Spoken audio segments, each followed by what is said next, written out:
It's a nice opportunity to talk with you. Yes. Could you introduce yourself and say where are you from so that everybody knows? Okay, I'm Julie Hay and I'm from the UK. Okay. Do you want me to say my TA qualifications? Sure. Or, okay, TSTA in all of the fields. I collect qualifications. Yeah, that's nice. Yeah. That sounds wow. Yeah.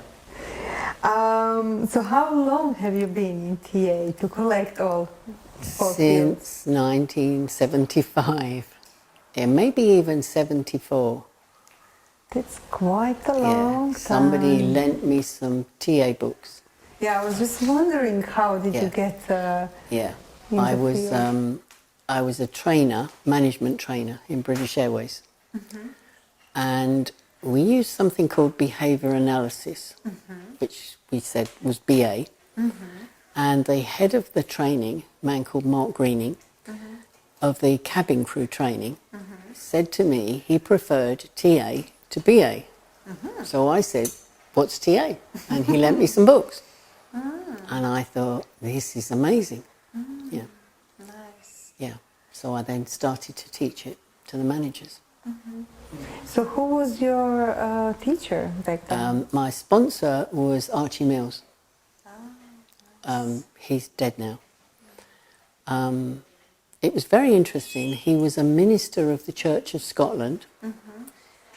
He was a counsellor.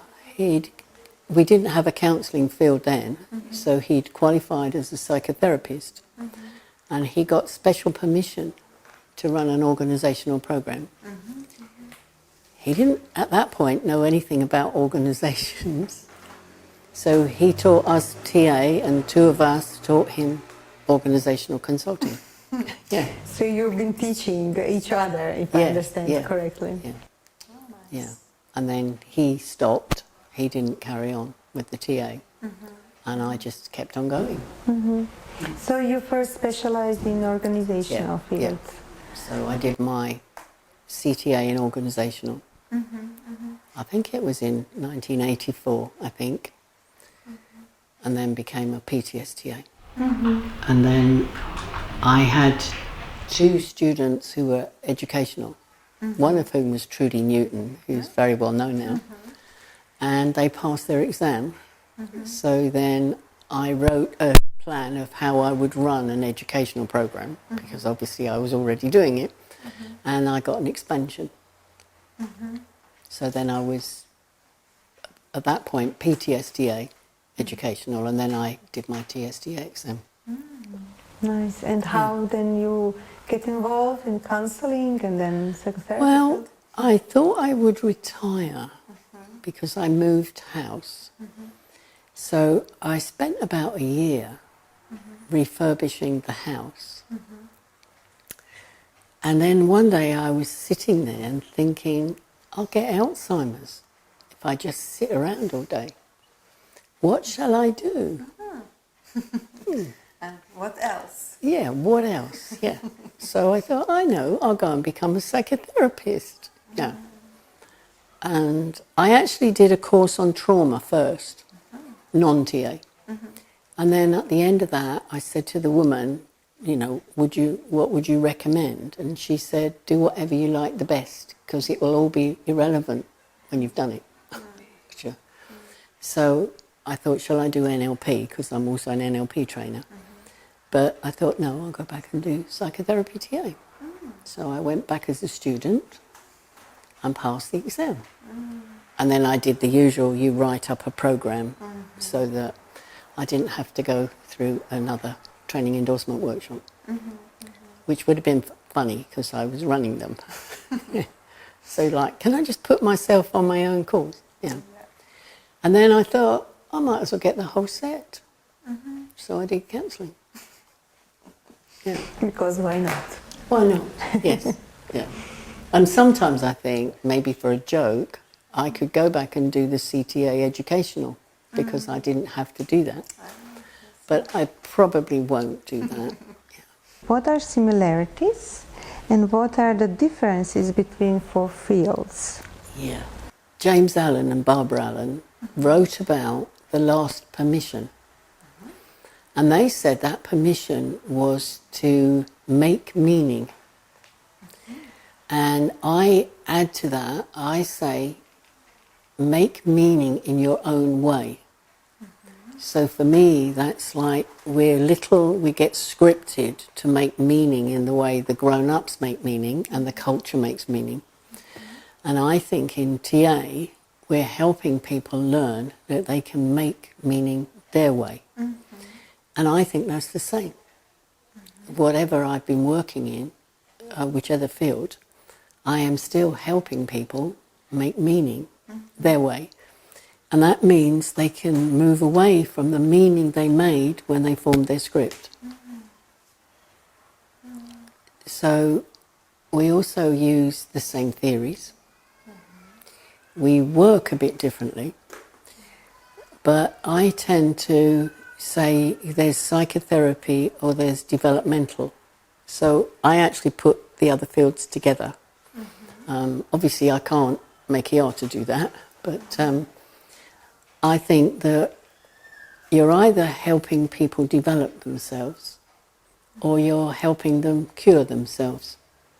And there are different methods.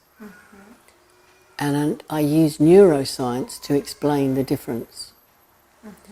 Because until we're about 3, we just get a feeling about things and it's in the emotional brain in the back. After that, our neocortex starts to work, so then we think. And I think this fits in with attachment theory, that when you're little, you get a sense of whether you're wanted or not.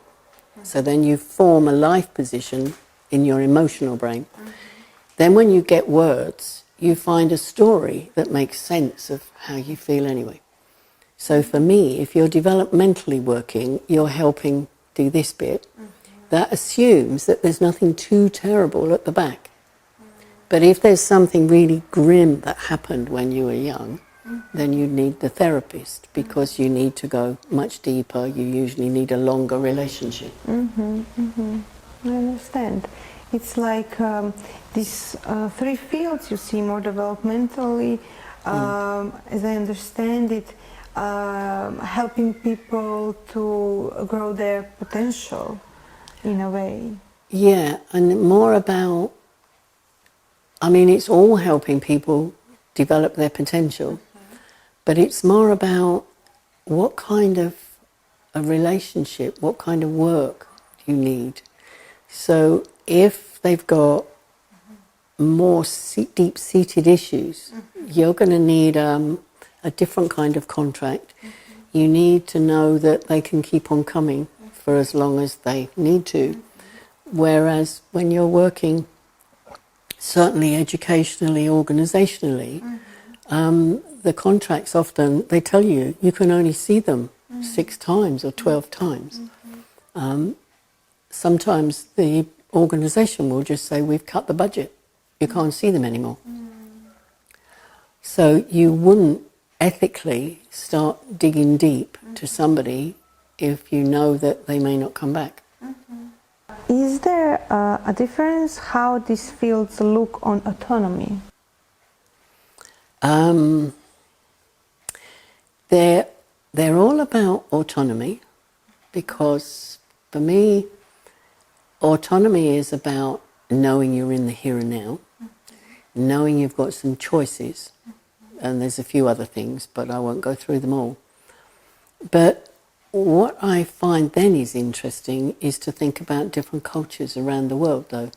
So not so much the different fields, but I've been working in teaching in Japan recently, and what I realised is that the basic TA idea of autonomy was the 1960s California hippies. Free love and do whatever you like. And it still comes across a bit like that. If you're in a culture like Japan, if you did that, you'd be ostracized. And then you realise that if you live in a country where there are a lot of natural disasters, for example, you must have a group culture. You know, if the place floods, you all need to help each other. So for me, or I think autonomy includes that you are choosing to fit the culture. Yeah, so you're not, well, I have to act like this because that's what everyone in my country does. You know that, you can see why they do it, there's a logic to it, and you can choose to fit in with it. That actually reminds me of autonomy, the need for belonging. Yeah. And autonomy is the one that is talking about my needs, but autonomy is motivating me to belong, to be part of the group of what you're saying. Like, I want. Yeah, and it's interesting you say that because it's like Burns' definition is weird then because he says intimacy. So it's like I translate that into attachment because people know that word better now. But he was actually saying autonomy means you have to be attached. Yeah. And then I add more. I add you have to be authentic so that you are yourself. Whatever's wrong with you, you're still yourself and you know that's okay. But also you have to be responsible or accountable. So if you choose what you're going to do, you have to think about what are the consequences to be really autonomous, which is very different to California in the 1960s, where they were just didn't care what anybody else thought. There's constructivism, how we construct the world. There's co-creative, but it's impossible not to be co-creating. So, like, we're co-creating. When I say something, something changes in your brain and something changes in mine. So I can see that the co-creative way of working is interesting, but I want people to know, yeah, but you were always co-creative and we're always relational. You can't not be relational. You might choose not to use that to talk about to the client, but you're relational. And then all the theories have come from the other schools of TA. So it's like, well, they all contribute. So there's the classical with Byrne, but I use a lot of material based on discounting and the discount matrix, which came from the Cherkasy school. And the impasses in the injunctions came from the redecision school. So it's like, as well as me thinking the fields could be closer together, the schools of TA could be closer together. Final question. I know that Ukrainian people would like me to ask you. Okay. Is there something you would like to mention that you particularly like or enjoy while staying in Ukraine? Two things. One is how well we've been looked after by everyone, and the other one is the potato pancakes. Thank you for your recommendation. I did not have opportunity to eat potato pancakes as you have. They were I had them for lunch and they were really nice. I will have to look for them. Yeah. Okay. Thank Are you we very finished? much. Yes. Yeah. Okay. Yes. Right. Thank you very much. I really enjoyed it. That's fine.